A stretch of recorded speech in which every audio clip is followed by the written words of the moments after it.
So I want to talk to you today about how to successfully diet and consistently. One of the biggest things that I see that most coaches or personal trainers do not do is plugging the holes. As a coach, I'm a true believer that we're here to find solutions to the problems. It's quite clear already. People know how to diet. People know how to train. It's doing it. And it's doing it, managing it around your individual situations. Now, when we look at setting up a successful diet, we want to already be proactively aware of the problems that brings. When you go into a diet, you therefore are reducing your calories. And the reason and the main analogy that I want to just hit here for all of you to make this make sense is that see calories exactly like money. So when we look at calories, class it as 1 unit of energy. Just like if you, like myself from England, 1 English pound. Okay. Now, if I said to you, you have £2,000 to spend a day, I wish, right? And you went out in the morning and bought a designer handbag for £2,000. You've just spent all that money.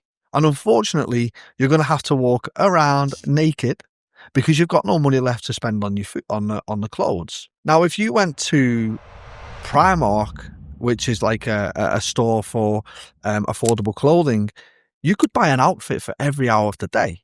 You've budgeted your calories and your allowance a lot better, right? Now, let's say you overspent that money. The only way you can do that is to get a credit card. So the credit card becomes debt. When you want to pay that debt back, you have less disposable income that you get paid in your salary, in your monthly earnings, because you then can't spend it all because you want to spend some, but you've got to chip away at that debt. Body fat is debt to calories. So your body fat is the credit card. Now, if I said to you, here's 2,000 calories to spend a day, and you go and have a full English breakfast, 2 pints of orange juice, bowl of granola, berries, fruit, you're near enough gone. So you're going to have to go the rest of the day and not eat. But most people are entitled and will just eat whatever, snacks, Haribo, biscuits, more food than ever.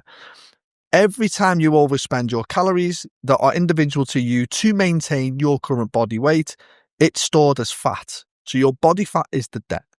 Now, when you want to pay that debt back, you've got less calories to use. But just like money, once you've paid your debt back, you can go back to spending a bit more. But hopefully you've learned your lesson, and hopefully you learn how to structure and budget a little bit better without getting back into debt. Now, when you break that down, and I hope that makes sense. If it does, I hope you can like this, subscribe for more realism and more making it sense content for your health, fat loss goals. But when you look at that, when we try and do that and we try and budget our food and our calories, there's certain things that then come into it to make it a more successful diet. And for me, that's structure of the diet. Because when we look at the things that make it a little bit hard for people to diet successfully and consistency, a big factor is hunger, a big factor is energy, and a big factor is cravings. And we can't always remove them totally because there's many fundamentals to those things like emotions, time, other people, making you feel like you should be doing a certain thing, even though the certain thing that you did led you to not being who you wanted to be. That's another conversation.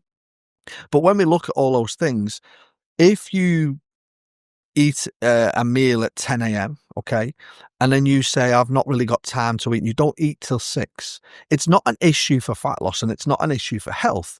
What it is an issue for is behavioral issues that you are going too long, in my opinion, to eat, which means that your energy will not be sustained.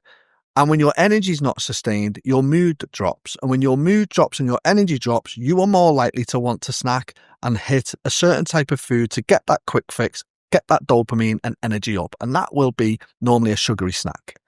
Also, in relation to that, it's always going to boost your blood sugars like food does anyway, but in a higher sense with high GI foods. And that creates that energy dip.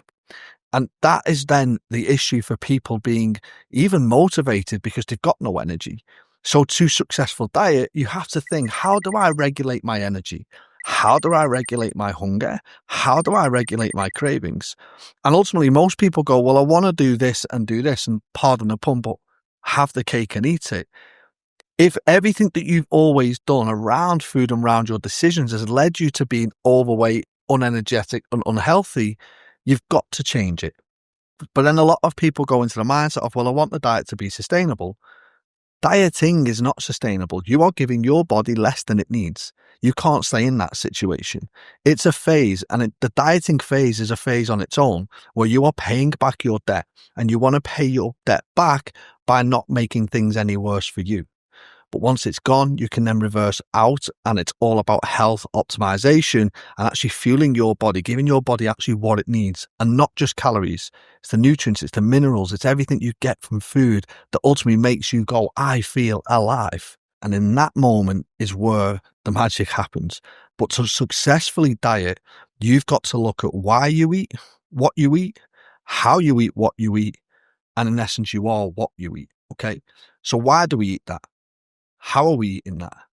And when you start making better awareness, when you start creating better awareness on your decisions, you can hit a more successful diet. I had a client that was sustaining a set structure of her food. And that's another big factor we'll lead on to shortly about structure of food. And she changed the structure. She changed the type of food.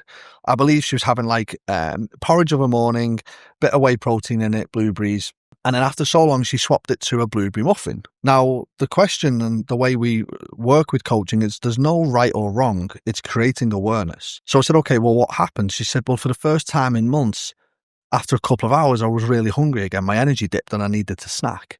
Okay, so although you could still track your calories, you found quite quickly that the choice of food led to a behavior. Fast forward 6 months, a year, that behavior would mean consistent snacking and not keeping your body fueled and energized.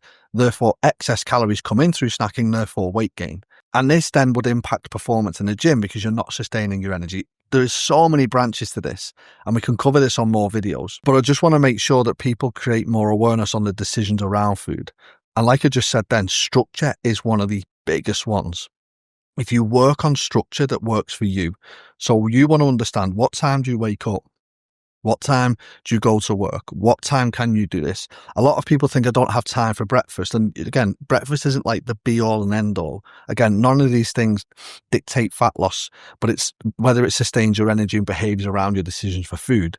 And if you are not having something and then you end up snacking, then it's fixing that problem. So breakfast becomes a thing, but then it's a case of, well, what can I have in that moment that doesn't create hours of prep and I haven't got time, I've got to get up, I've got to see to the kids. What food can I fit into there that does the job? That structure then leads in, okay, well, where am I going? What's my day look like? What's my working day look like? And you have to find and plug all the times that you can eat, what can you get, and how do you plug the hunger? So that all day your energy sustains, you're fueling your body. During a dieting phase, you're still in that deficit. And then how do you manage social events? And how do you manage then going off a structure?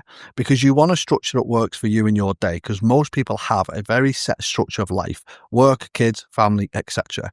But when you go to socials, you go on holiday or Christmas or birthdays, the structure isn't there. So you want to be able to adapt away from a structure and then come back in. Just like if you were dealing with money, you would structure your monthly bills, but then if you're going on holiday or you're going on a higher spending week, you would then adapt from that, but then you know you've got to pull back. So big analogy is like relate it to money. So in reality, in short, and we'll do more videos on this, and if you do want to see more, then please subscribe, please like, please comment. It goes a long way. I'm just starting this. I really want to help as many people come away from all the information that's out there already, which is just calories and the myths and magic ways to lose diet. It's not. It's your awareness and the way you think about things. And one of our first phases within our coaching at JK Physique is rewire. I want to rewire how you think about everything. And that goes deeper into like temptations on, well, why you have to have a drink if you go out. Don't have to do anything. Start taking more control. If you want to do it, do it. If you don't let other people do it. And that's another video as well. But to successfully diet, you need structure. You need to plug the holes of hunger, cravings. You need to plug the holes of hunger, cravings, and energy. And that will come from structure of food, as I've said, the types of food, and making sure that you can then work that into a consistent life. So I hope that makes sense. Short and sweet video. If you've got any questions, please comment below and I'll get back to you. I hope everything on this video now creates a bit of a light bulb moment for you to take forward and adapt into your routine. Stay tuned for the next video. Let's get the week. JK Physique, baby.